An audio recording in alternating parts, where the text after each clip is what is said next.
For 5 years, Daniel Hayes clocked in every morning at 7 sharp, nodded politely to his boss, Claire Brennan, and kept his distance.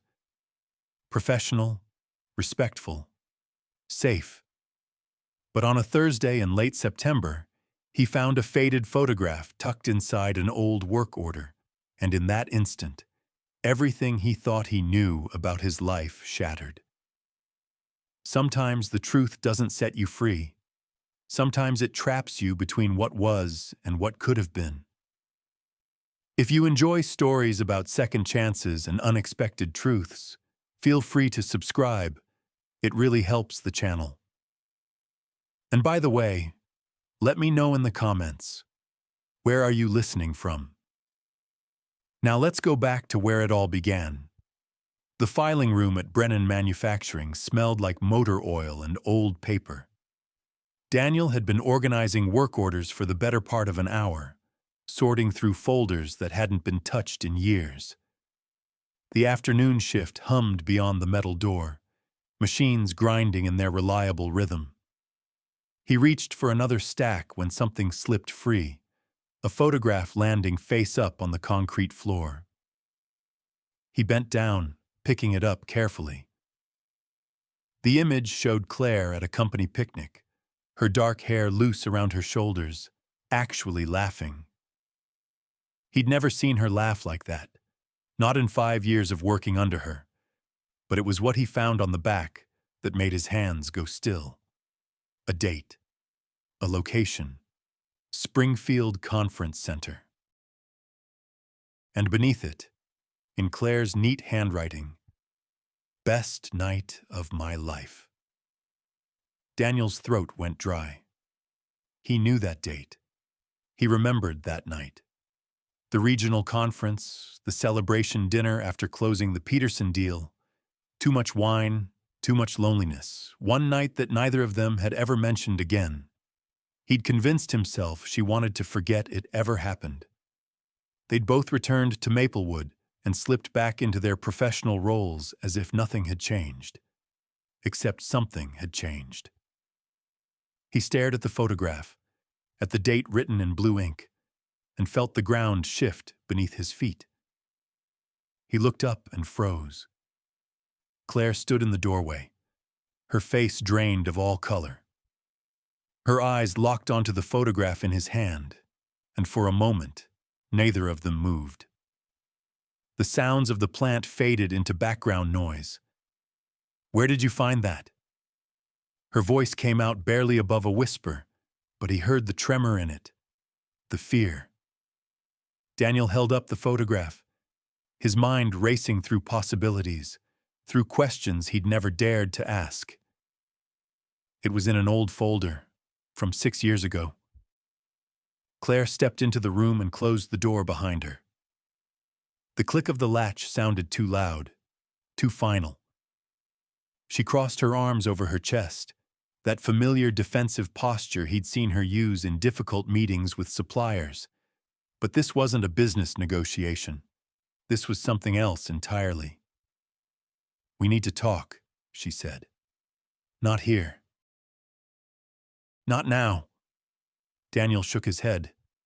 "Claire, I think we've waited long enough." He watched her face, saw the way she was calculating, trying to find the right words or maybe the right exit. "That night in Springfield, I thought we both agreed it was a mistake." Her voice was steadier now, back in control. "It was. We were in different places. You'd just finalized your divorce. I was dealing with my own situation." "What situation?" The question hung between them like a live wire. Claire's jaw tightened. She glanced at the door, then back at him, and something in her expression shifted. The carefully maintained walls were cracking. "Daniel, do you have children?" He blinked at the sudden change of subject. "No. Linda and I never had kids. You know that." "Right." Claire nodded slowly. "And I never mentioned having any either." The emphasis on the word "mentioned" sent a chill down his spine. Claire. His voice came out rough. Do you have a daughter? The silence that followed was answer enough. She didn't deny it, didn't confirm it, just stood there, her professional mask finally slipping, revealing something raw and frightened underneath. Before either could speak again, Claire's phone buzzed on her belt. She glanced down at the screen, and Daniel saw her face go even paler. The text message was visible from where he stood. Mom, when are you picking me up? Emma, and below it, a photo attachment began to load. Blonde curls, blue eyes, his eyes. They met at the Maplewood Diner an hour later, tucked into the back booth where the late dinner crowd wouldn't notice them. Daniel's coffee sat untouched in front of him, growing cold. Claire stared at her hands, fingers laced together on the worn Formica table. Her name is Emma, Claire finally said. She just turned 5 in August. 5. Daniel did the math in his head, though he already knew the answer. 9 months after Springfield, he'd had a daughter for 5 years and never knew. Why didn't you tell me? His voice came out steadier than he felt. Claire looked up, and he saw tears threatening at the corners of her eyes, though she blinked them back with fierce determination.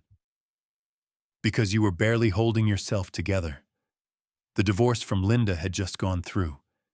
You were starting over, trying to rebuild. And that night, we both knew it was just one night. You seemed relieved when we didn't talk about it afterward. Relieved? Daniel's hands curled into fists on the table. Claire, I have a daughter, and you never thought I deserved to know? I thought I was protecting you, she shot back, her voice rising slightly before she caught herself and glanced around. No one was paying attention. I convinced myself it was better this way. I could handle it. I had my sister Karen. I had my job. Emma had everything she needed. Except a father. The words came out harsher than he intended, but he couldn't take them back. Didn't want to.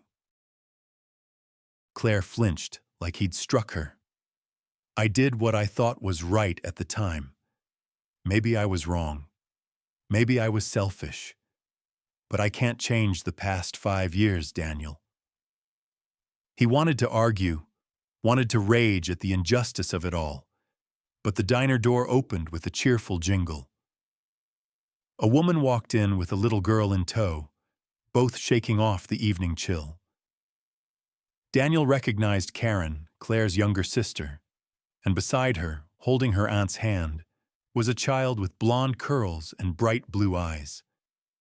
Emma spotted Claire immediately and broke into a run, her small sneakers squeaking on the checkered floor. Mommy! She launched herself at Claire, who caught her with practiced ease, burying her face in her daughter's hair for just a moment. Then Emma pulled back and noticed Daniel sitting across from her mother. Her smile faded into curiosity. Mommy, who's that? Daniel barely slept that night. He kept seeing Emma's face, those eyes that mirrored his own, the way she'd looked at him with innocent curiosity before Karen had whisked her away, sensing the tension. By the time he arrived at Brennan Manufacturing the next morning, he felt like he'd been awake for days. The moment he walked onto the plant floor, he knew something was wrong. Conversations stopped mid-sentence. People glanced at him and then quickly looked away. By the time he reached the break room for his usual coffee, the whispers had crystallized into something more concrete. I heard they were at the diner last night with a kid, someone was saying in the corner. His kid, apparently, with the boss. No way. Claire Brennan? That's what Judy said. Her cousin was there, saw the whole thing. Daniel poured his coffee with mechanical precision, pretending not to hear. But the damage was done. In a town like Maplewood, news traveled faster than wildfire, and apparently, someone had seen them last night. By lunch, his phone rang. Linda, his ex-wife. "Is it true?" she demanded without preamble. "Did you have a child with your boss?" Daniel closed his eyes, leaning against the wall of the storage area where he'd taken the call. "It's complicated, Linda. It's a yes or no question, Daniel." "Yes," he said finally. "I have a daughter. Her name is Emma. She's 5. I just found out yesterday." Linda was silent for a long moment. "Well," she said finally, her voice tight, "I guess we know why you were never interested in having kids with me." She hung up before he could respond. Daniel stared at his phone, the weight of everything crashing down on him. His past, his present, his future, all colliding in ways he couldn't control. A commotion drew his attention back toward the front offices. Raised voices, the sound of a door being thrown open. He walked quickly toward Claire's office and saw Regional Director Tom Preston standing in her doorway, his expression grim.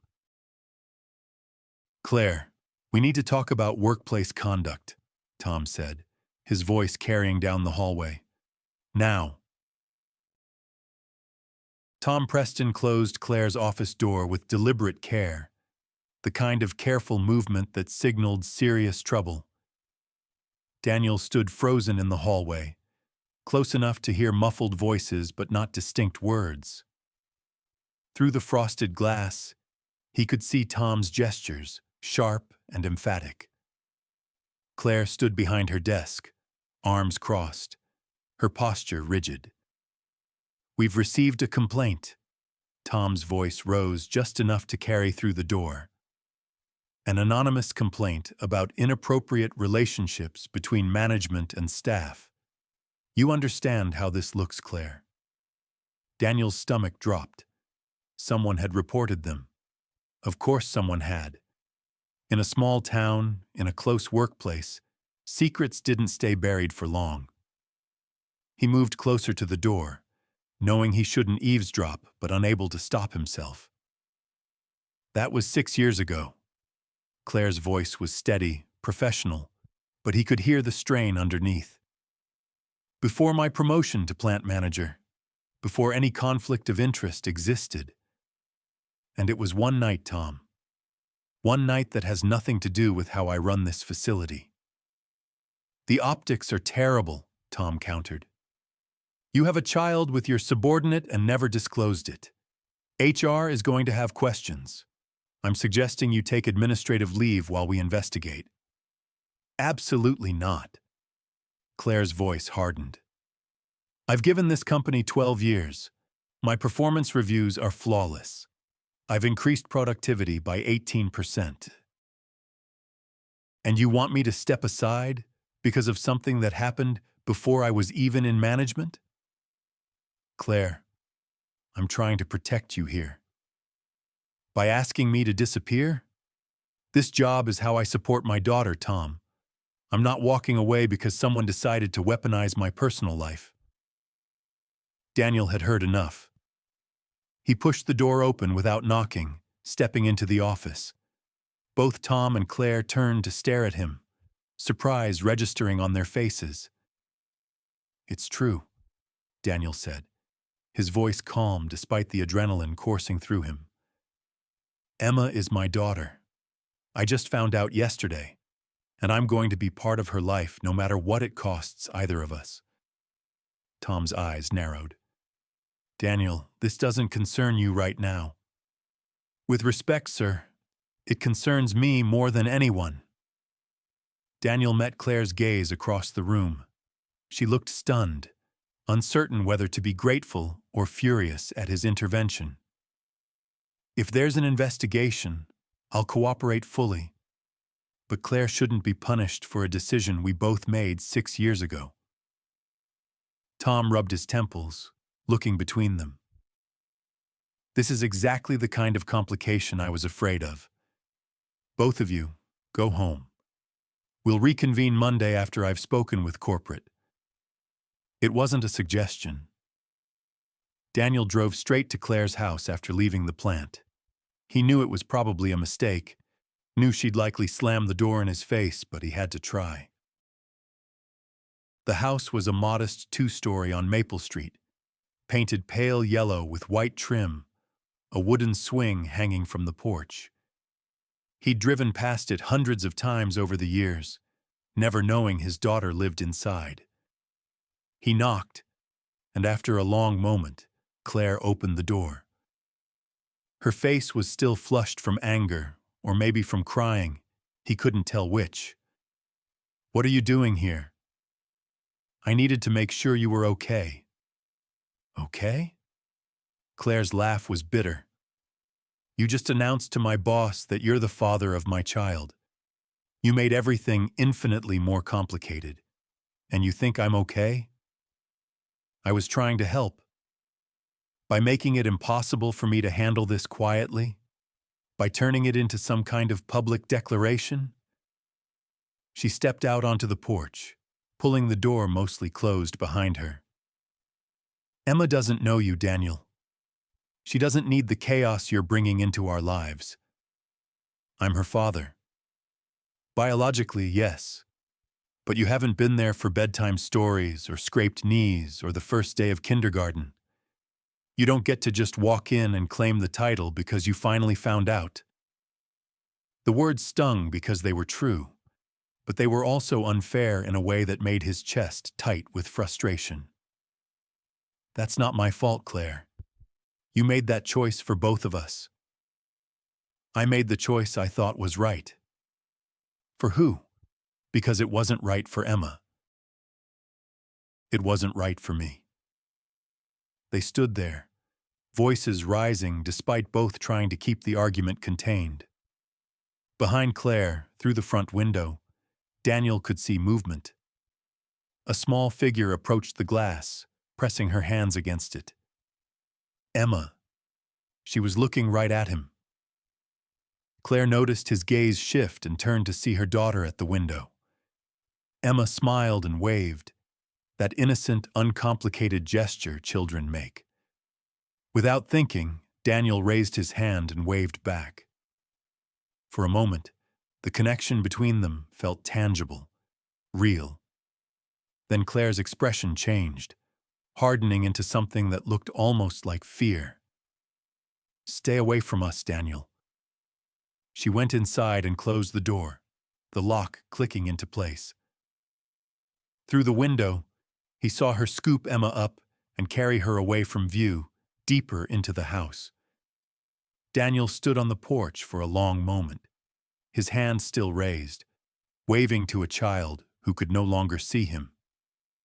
The call came 3 days later, early on a Tuesday morning. Daniel was at home, officially on the administrative leave Tom had mandated, drinking coffee and staring at his phone, debating whether to call Claire again. Then an unknown number flashed on the screen.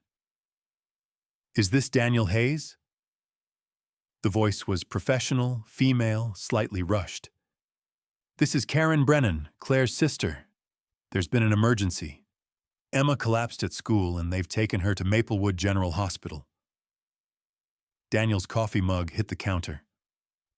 "What happened?" "Is she okay?"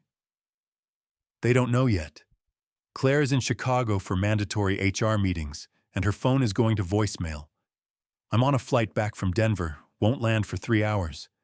You're listed as emergency contact now because of the recent registration update." That didn't make sense. Why would he be listed? Unless Claire had started the process of adding him, even while telling him to stay away. "I'm on my way," he said, already grabbing his keys. The emergency room at Maplewood General was organized chaos. Daniel rushed to the desk, gave Emma's name, and was directed to a small waiting area. A doctor approached moments later, a woman in her 40s with kind eyes behind wire-rimmed glasses. "Are you family?" "I'm her father." The words felt strange, saying them aloud to a stranger, but also more real than anything he'd said in days. Good. We need family medical history. Does Emma have any known allergies? Any history of severe reactions? Daniel's mind raced. I have a history of severe allergies, tree nuts specifically, caused anaphylaxis when I was 7. My mother carries the medical records because it was serious enough to require hospitalization. The doctor's expression shifted, became more focused. That's important information. We're treating her for what appears to be an allergic reaction, but we weren't certain of the trigger. This helps narrow it down significantly. She disappeared back through the double doors. Daniel sank into a plastic chair, his hands shaking. 15 minutes felt like 15 hours. Finally, a nurse emerged and gestured for him to follow. Emma was in a small room, lying on a bed that looked too big for her tiny frame. An IV drip ran into her arm. Her eyes were closed, but her breathing looked steady. Daniel approached carefully, as if sudden movement might shatter something fragile. The treatment is working, the nurse said quietly. She's stable now. The doctor said your medical history might have prevented serious complications. You can sit with her if you'd like. Daniel pulled a chair close to the bed and sat down. He'd never been this close to his daughter before, never really looked at her. She had his eyes, yes, but also Claire's nose, her delicate features. There was a small scar on her chin, and he wondered what story went with it. He wondered about all the stories he'd missed. Emma's eyes fluttered open. She looked confused at first, then focused on his face. Recognition sparked in those blue eyes. "You're the man from the diner," she said, her voice small and rough. "The one Mommy was talking to." "Yes," Daniel said softly. "My name is Daniel." "Are you my daddy?" The question was so direct, so innocent, it took his breath away. "Mommy said my daddy lives far away, but you look like me." Daniel felt his throat tighten. "I do look like you, don't I?" Emma nodded slowly, studying him with that intense way children have of seeing through pretense. "So are you?" Before he could answer, before he could figure out how to navigate this moment he wasn't prepared for, the door burst open. Claire stood there, her hair disheveled, still in her business suit from the Chicago meetings, her face pale with terror and relief all at once. Claire crossed the room in 3 strides, going immediately to Emma's bedside. "Baby, are you okay? I got here as fast as I could." Her hands were shaking as she brushed hair from Emma's forehead, checking the IV, the monitors, as if she could heal her daughter through sheer force of will. "I'm okay, Mommy," Emma said. "The doctor gave me medicine, and Daniel was here." Claire's eyes finally moved to Daniel, sitting on the other side of the bed. The look she gave him was complicated, layers of emotion he couldn't begin to untangle. The doctor entered, breaking the moment. "Mrs. Brennan, good timing. I was just explaining to Mr. Hayes that his medical history information may have been crucial in treating Emma's allergic reaction. She was exposed to almond extract in a classroom baking activity. Without knowing the family history of severe nut allergies, we might not have acted as quickly or aggressively." Claire's face went through several expressions at once. Shock, then something that looked like guilt, then a kind of breaking down of defenses. "I didn't know," she whispered. "I never thought to ask about your family medical history. If something worse had happened because I didn't tell you about Emma," her voice cracked. Daniel stood up. "But it didn't. She's okay." Claire covered her face with her hands, and for the first time since he'd known her, she completely lost her composure. Tears came hard and fast, 5 years of carrying everything alone finally catching up with her. "I've been so scared," she said through her hands.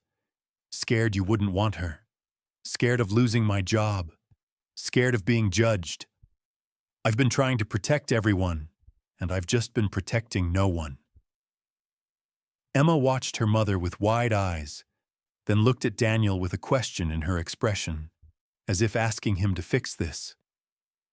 He moved around the bed and carefully put a hand on Claire's shoulder. She didn't pull away. "You did the best you could," he said quietly. "We both did. But we have to do better now. For her." Claire lowered her hands, her face blotchy and raw. She nodded, unable to speak.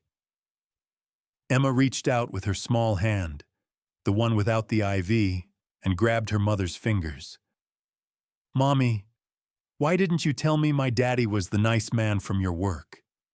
Katie's daddy works with her mommy too." The innocent question hung in the air. Before either adult could answer, footsteps rushed down the hallway. The door opened again, and 2 women entered. Karen, Claire's sister, looking relieved and worried.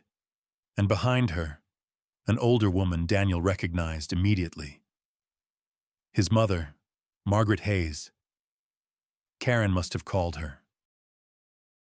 Margaret took in the scene with one comprehensive glance.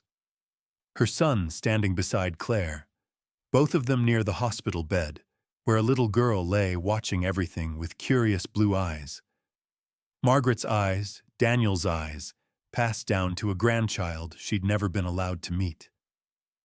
"Karen told me," Margaret said, her voice steady but weighted with emotion. "She told me 2 years ago, actually. I've known about Emma for 2 years." The silence in the hospital room stretched tight as a wire. Claire stared at Margaret, then at Karen, her face cycling through shock, betrayal, and something close to rage. "You knew?" Her voice came out barely above a whisper, but the accusation in it was sharp as broken glass. "For 2 years, you knew, and you never said anything?" Karen stepped forward, her expression apologetic but firm. "Claire, I told Margaret because Emma deserved to know her father's family. I thought if you wouldn't tell Daniel, at least his mother should know she had a granddaughter." "That wasn't your choice to make," Claire said, her voice rising. Emma shifted in the hospital bed, her eyes wide, sensing the tension even if she didn't understand it. Margaret moved closer to the bed, her gaze fixed on the little girl she'd only watched from a distance. "I've been at your school plays, Emma, at the park on Saturdays, at the Christmas concert last year where you sang with the choir.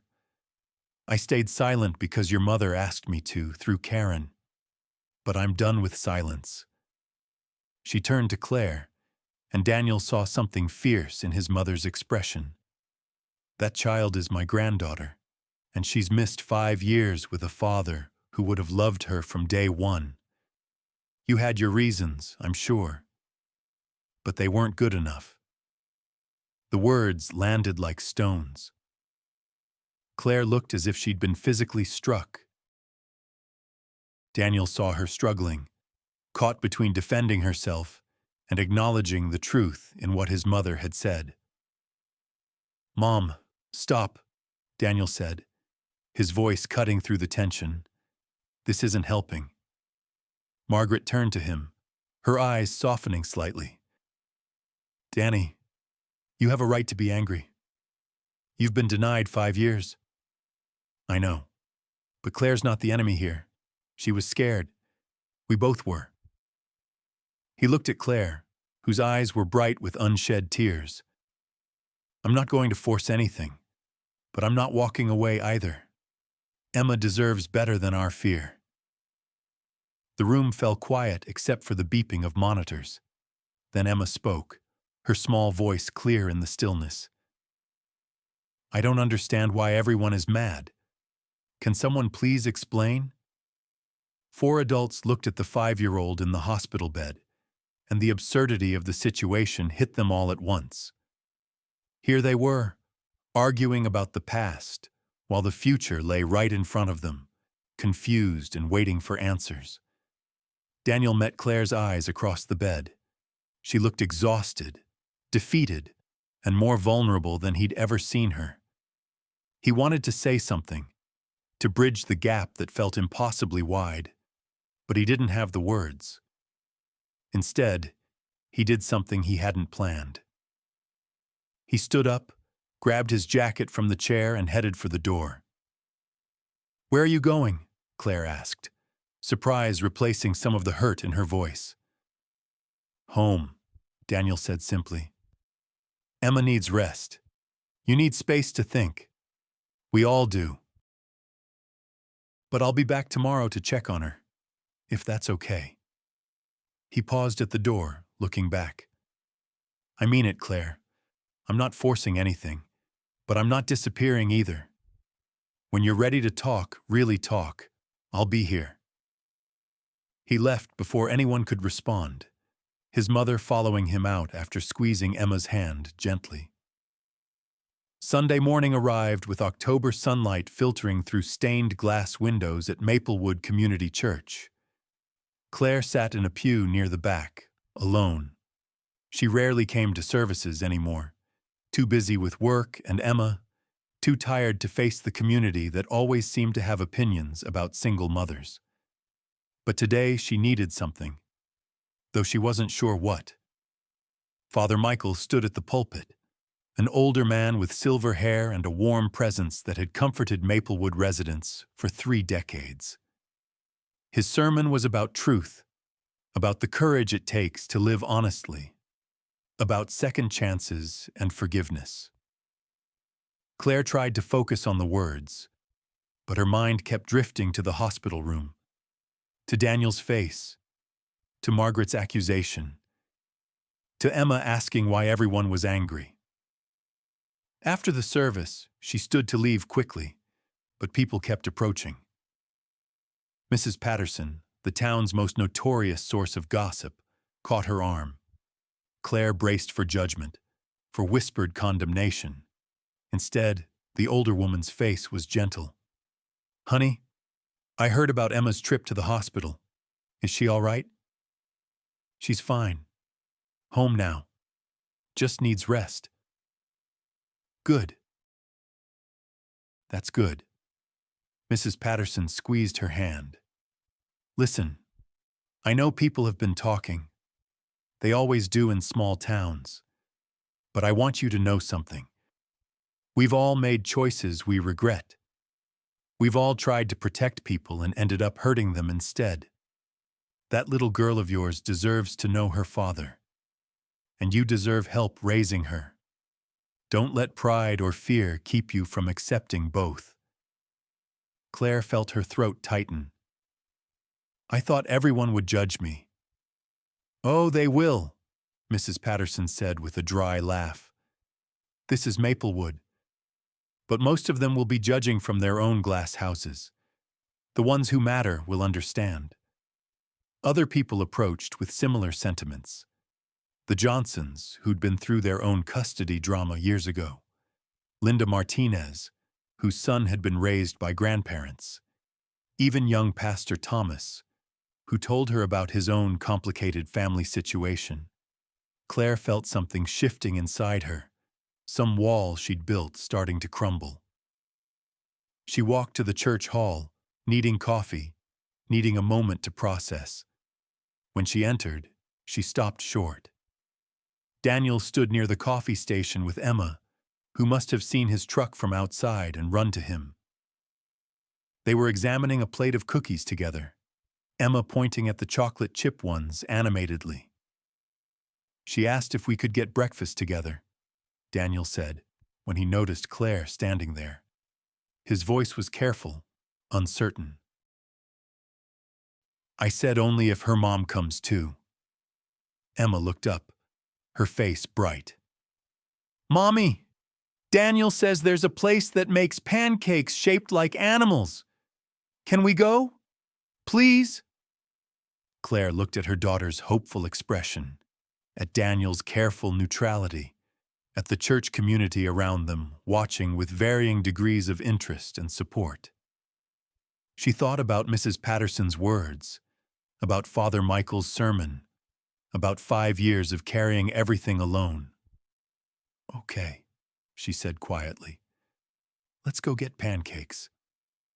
Riverside Park sat along the Maplewood Creek, a peaceful stretch of grass and old oak trees where families came on weekends. Claire and Daniel sat on a bench while Emma played on the nearby swings, close enough to watch, but far enough to give the adults space to talk. The morning had been surprisingly easy. Pancakes at Rosie's diner, Emma chattering about school and her favorite books, the awkwardness gradually dissolving into something almost comfortable. But now, with Emma occupied, the real conversation had to happen. "I'm sorry," Claire said finally, breaking the silence. "I've been sorry for years, but I didn't know how to fix it. The longer it went, the harder it became to tell you." Daniel watched Emma swing higher, her blonde hair catching the light. "I understand why you did it. I do. That night in Springfield, I was a mess. The divorce was fresh. I probably seemed like the last person who should be responsible for a child." "That's not entirely true," Claire admitted. "You seemed lost, yes. But you also seemed kind, genuine. That's why I—" She trailed off, not sure how to finish. "That's why it happened. But afterward, I panicked. I thought about my career, about what people would say, about whether you'd feel trapped. I convinced myself I was doing the right thing by handling it alone. Were you scared I'd walk away?" The question was gentle, not accusatory. Claire considered it honestly. "Maybe, but more than that. I was scared I'd need you. I've been taking care of myself for so long. The idea of depending on someone, of sharing responsibility, it terrified me. And now? Now I'm more scared of Emma growing up without knowing her father, of her asking questions I can't answer, of repeating my own childhood, where my dad left and never came back." Her voice cracked slightly. "I don't want that for her." Daniel reached over and took her hand, a gesture that surprised them both. "That night in Springfield wasn't just a mistake to me, Claire. I know we've never talked about it, but it mattered. You mattered. I would have stayed. I would have tried, if you'd given me the chance." Claire felt tears building. "I'm giving you that chance now, if you still want it. I want it. I want to know my daughter. I want to be there for soccer games and parent-teacher conferences and all the ordinary moments I've missed." Emma ran over with a dandelion, its white seeds ready to scatter. She handed it to Daniel with serious ceremony. "Make a wish, Daddy." The word hung in the air. Daddy. Emma said it so naturally, as if she'd been waiting years to use it. Daniel looked at Claire, a question in his eyes. Claire's vision blurred with tears. "Is that okay?" Emma asked, suddenly uncertain. "Can he be my daddy?" Claire nodded, unable to speak. Daniel took the dandelion, held it up, and blew. Seeds scattered on the October breeze, carrying wishes neither adult dared say aloud, but both desperately hoped would come true. 3 months felt like both forever and no time at all. Daniel stood in the conference room at Brennan Manufacturing, Claire beside him, facing a room full of employees and regional management. The HR investigation had concluded weeks ago, finding no policy violations. Their relationship had begun before Claire's promotion. There was no abuse of power, and they'd maintained professional boundaries for 5 years. The company had used the situation to implement new policies supporting working families, turning potential scandal into positive change. Tom Preston stood at the front, looking far more relaxed than he had that day in Claire's office. I want to thank everyone for their patience during this transition. We've learned a lot about supporting our employees' personal lives while maintaining professional standards. And I'm pleased to announce that Claire Brennan will continue as plant manager, with a renewed focus on work-life balance initiatives. Applause filled the room, genuine and warm. Claire stood to speak, her voice steady. Family isn't always conventional. It doesn't always follow the paths we plan, but it's always worth fighting for. I'm grateful to work for a company that recognizes that, and to work with people who've shown me grace during a complicated time. After the meeting, they walked to the parking lot together. Daniel's truck sat next to Claire's sedan, a detail that would have seemed impossible 3 months ago.